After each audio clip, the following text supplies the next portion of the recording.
Part 1. You will hear a man telephoning an employment agency to register for job opportunities. First, you have some time to look at questions 1 to 7.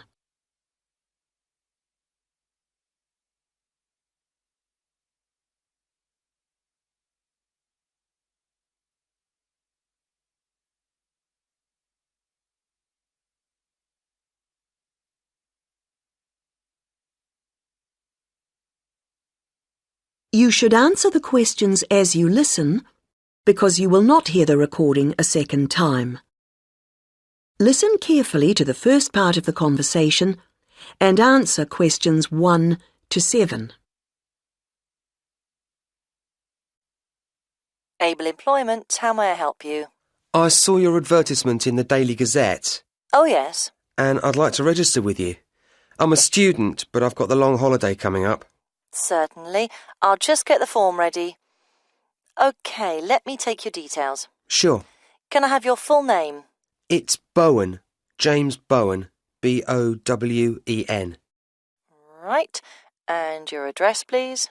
Well, just now I'm staying at the youth hostel, I see. but I'm moving into a flat on Friday. Well, give me that one then. It's 4 Lion, like the animal, Road, Melford, MF4 5JB. OK. And then I need to have a phone number for you.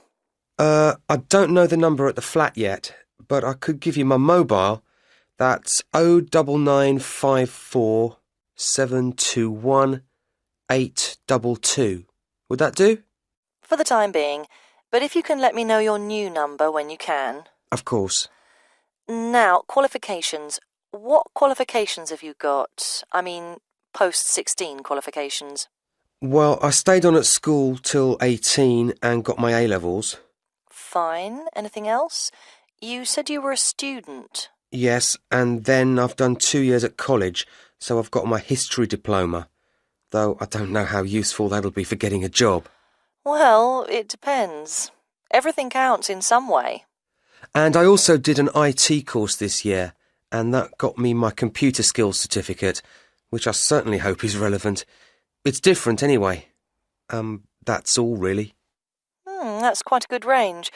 And what about on the practical side? What work experience have you got? Well, not too much, because I've mainly been studying. Yes. But 2 summers ago I worked just as general assistant in a hospital for about 3 months. It was quite hard, but very interesting. OK. Anything else? If you include part-time work, Oh, yes. I've often worked in the college holidays as a tour guide, showing visitors round. That's quite enjoyable, meeting people. I'm sure. Before you hear the rest of the conversation, you have some time to look at questions 8 to 10.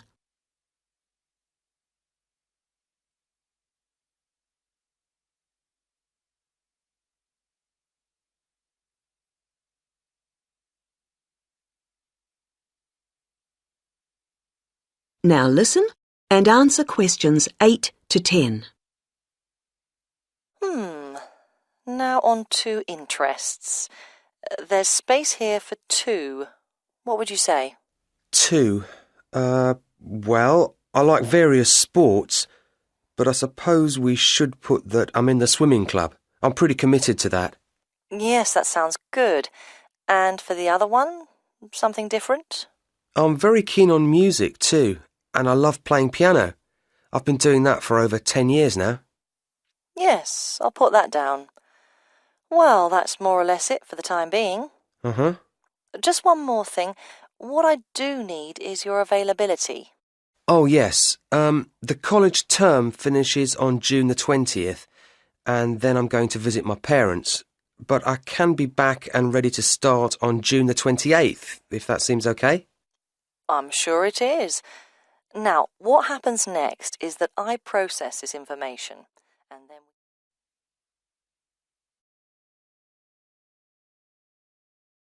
That is the end of Part 1. You now have 1 minute to check your answers to Part 1.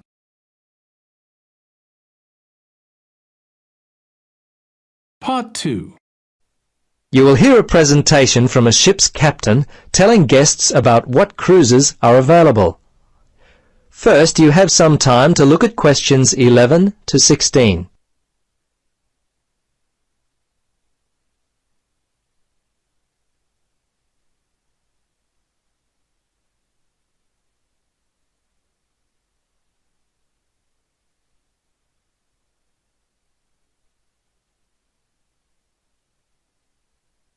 Now listen carefully and answer questions 11 to 16. Welcome to all our passengers. My name is Captain Gordon Peterson and I'm one of the 4 captains here at NZ Dreaming Cruises. My purpose in the next few minutes is to give you an overview of what cruises are available for you to choose from. Once you have decided which one you'd like to go on, from this central area we will board the boats for your individual cruises. I am assuming by now that you have read the brochures we sent to you, so I'll only take the time to mention the highlights of 3 of our cruises. Now we do have additional cruises on different days, but these are the 3 that we're offering passengers today. And please feel free to ask any questions you may have. Okay then, to begin. The Mitre Peak Lodge Cruise has consistently been one of the most popular cruises we offer. It's a 2-day sightseeing spectacular. You will see the original homestead of Donald Sutherland, who arrived in the area in 1877. It's a real treat to see such an old building. Most people are not actually able to go in. However, included in the $170 price, we offer a tour of the old home. The lodge itself is now used solely as a part of the Milford Track guided walk and is not available for any other accommodation. We will arrive at the Mitre Peak Lodge and there spend the first night and next day before cruising home. The Milford Sound Cruise is next. We used to operate this one daily from the wharf situated in Freshwater Basin, but recently we've upgraded the experience to a 3-day $240 voyage. Up until 1979, this area was also used as an anchorage for the Milford fishing fleet. We offer an opportunity to go fishing on this one. Don't worry if you don't know much about fishing. We also include a free fishing lesson with the cruise. You anglers won't want to miss this one. Our next cruise is more for the outdoor adventurer. We've called it Adventure Bound. This 4-day trip starts with a visit to Lion Mountain. Rising to a height of 1,302 metres, or 4,272 feet, you had better be sure to pack your climbing boots. Now don't worry if you don't have any. Boots and basic outdoor survival skills are included in the $340 price. On day 2, we go whitewater rafting, and if there's still snow on the mountain, we'll have a chance to go skiing. Before you listen to the rest of the presentation, you have some time to look at questions 17 to 20.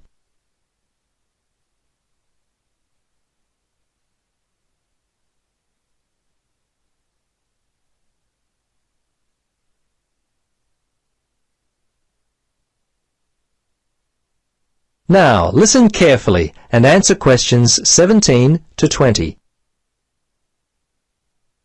Now, just to let you know what is available as far as facilities are concerned.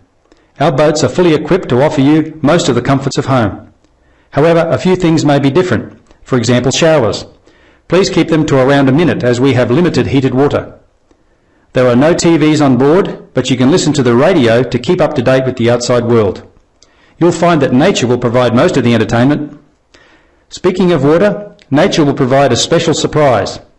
As we cruise in close to the rock face of Fairy Falls, you will be able to try your skill at catching a cup of the pure alpine water from the falls.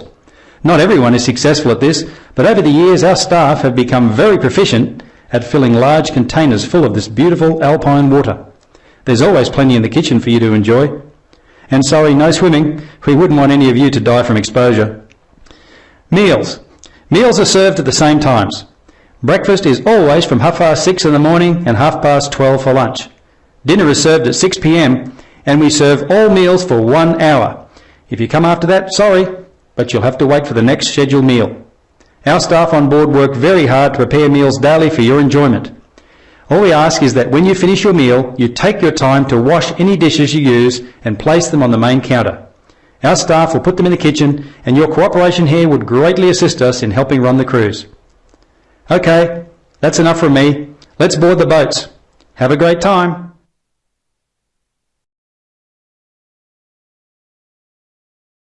That is the end of Part 2. You now have 30 seconds to check your answers to Part 2.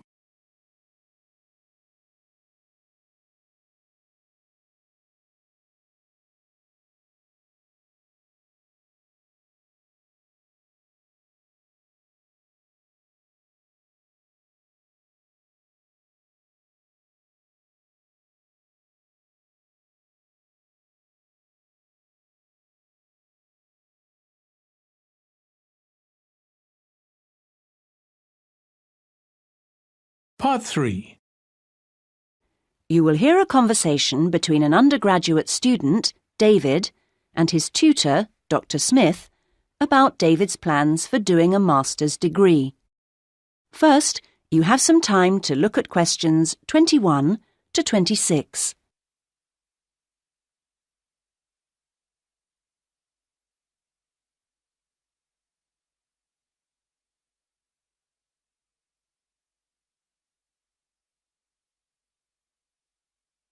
Now listen to the first part of the conversation and answer questions 21 to 26. Right. Well, David, I think it's a good idea to talk a little about your plans for going on to do an MA. Now, I understand you're thinking in terms of either Forth College or Haynes College? That's right. Well, so far anyway. No, I think that's a good choice to have narrowed it down to. I'm interested to know how the services to support students work in both places. Yes, I know you've needed to make use of those here in the last year. I have to say I'm not absolutely sure about the situation at Haynes. I expect they're all right, but certainly Forth has a good reputation in that regard. They have a large number of students from abroad, and they have to make sure they're okay. That's reassuring.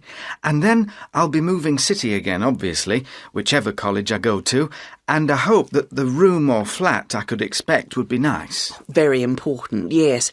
These days, actually, all colleges tend to have decent quality rooms or flats for their students, and Forth and Haynes are no exception. Right. Well, what about comparisons on the academic side of things? Well, I know you're an avid user of the limited online provision we have here. I think you'll find Haynes is about as developed, or not, as we are here, and that Forth has developed some pretty impressive stuff, which I'm sure you'd make the most of. Well, I'd certainly try. But that doesn't mean that the more traditional information sources, such as the good old-fashioned library, should be forgotten. No, of course not.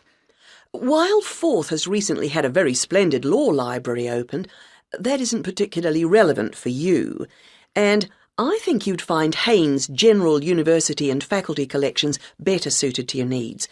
But that's something you could check for yourself if you visit both places. Which I'm planning to do next month. Good. Now there's the question of the lecturing staff, which is clearly going to be key to your progress.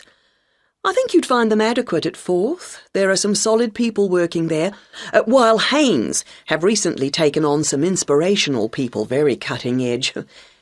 It's a little hard to judge, though, because as a research student, it's not as if you have teaching all day, every day. No, I guess not. But I'll need to consult. Yes, and on the subject of research, in terms of the college's reputation for results, again, neither place is bad in any way, but I think you'll find, and you can check this on the Research Council's website, that Haynes has consistently scored very well. There's perhaps a little bit of an issue with non-completing doctorate students at Forth. Well, I'll certainly look at the website as you suggest. Fine. Now you have some time to look at questions 27 to 30.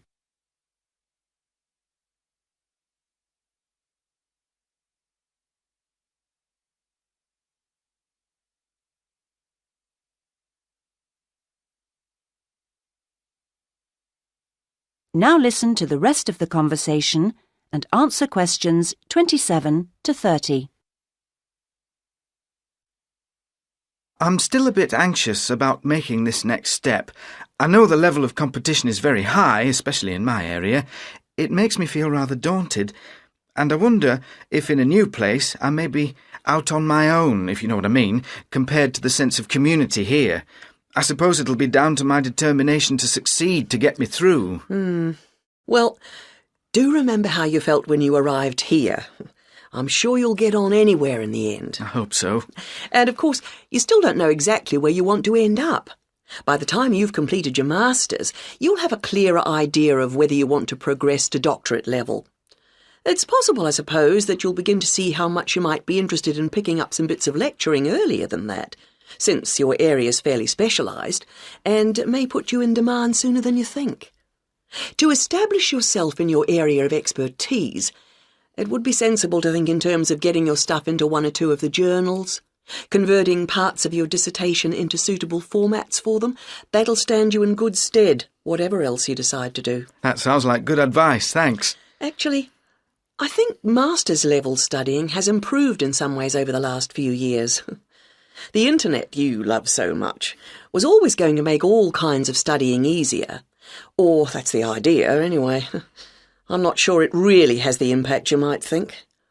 What I've found impressive is the way courses have developed to be more adaptable, more able to fit in with all the other demands in people's lives.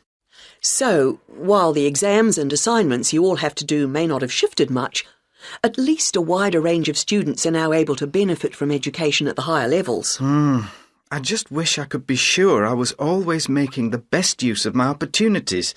At the end of each week, I usually feel I could have got more done, arranged things differently, been more efficient somehow. I've got a lot better at taking down notes during seminars and lectures, which means, I think, that my written work has benefited to some degree, so there's progress on some fronts at any rate. Yes, it's interesting seeing... That is the end of Part 3. You now have 30 seconds to check your answers to Part 3.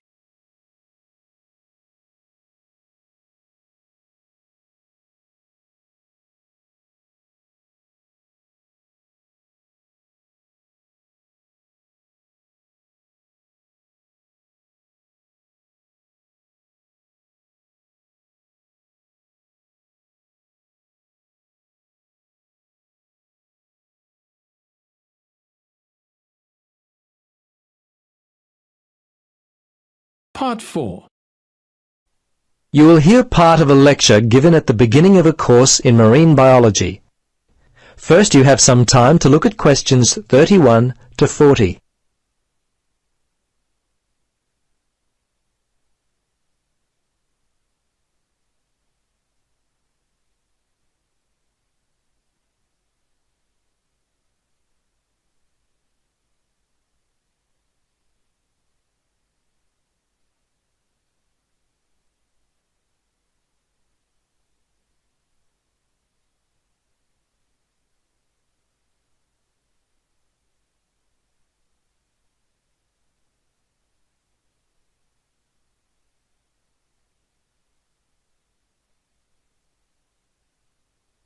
Now listen and answer questions 31 to 40.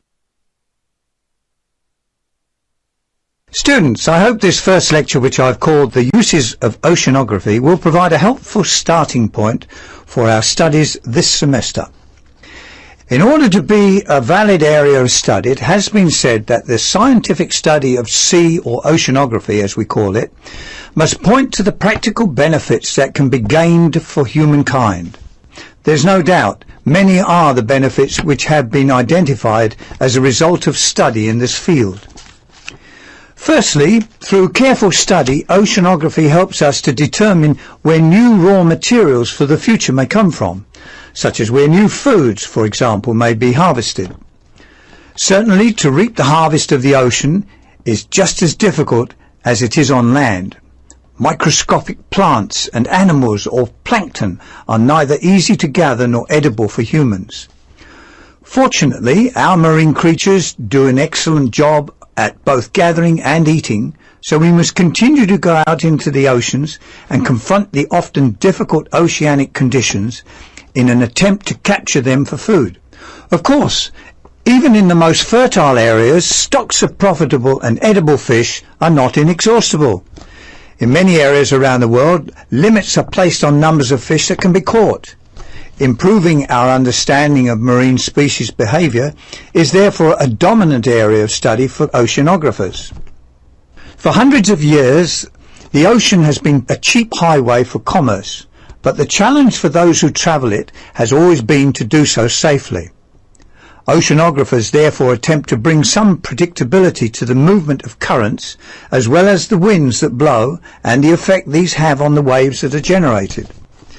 Early oceanographers such as Edward Forbes, a native of the Isle of Man and considered by many to be the founder of the science of oceanography, was the person to lay the foundation for British government support of oceanography in the mid-19th century.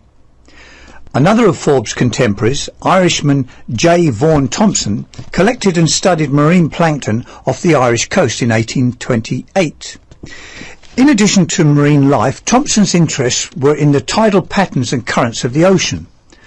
Another of the early professional naturalists that made significant contributions to marine biology was Charles Darwin. Darwin, most famous for his later works on theories of evolution, was commissioned early in life as a naturalist on HMS Beagle expeditions in the early 1800s. The Englishman collected and studied numerous marine organisms during this famous voyage, which eventually led to his subsidence theory of coral reef formation. According to this theory, fringing reefs form along the edges of an island, and then, as the island subsides, a barrier reef is created. So we see that early oceanographers were interested in bringing predictability to the ebb and flow of the vast ocean.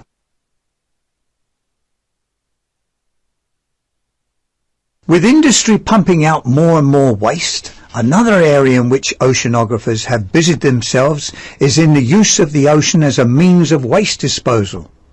In an attempt to discover a satisfactory answer to the question, the processes of diffusion and mixing, and the manner in which they depend on the waves, tides and currents, remains a focused area of study. Nuclear waste has also been an important area. Oceanographers are currently studying the effects of the burial of waste into the mud of remote ocean sites. The nuclear waste is packed into metal containers and transported via ship to a selected burial site. There is always debate concerning whether seabed disposal of radioactive waste is simply dumping today with little thought for tomorrow. As we cannot predict the future, this question is a difficult one to answer. Instead of merely burying the nuclear waste, other means of disposal must be explored. This situation provides a strong future challenge for oceanographers and ensures their need for many years to come. In next week's lecture, we will continue with our study.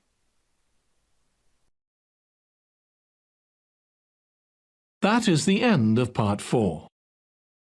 You now have 1 minute to check your answers to Part 4. That is the end of the listening test. In the IELTS test, you would now have 10 minutes to transfer your answers to the answer sheet.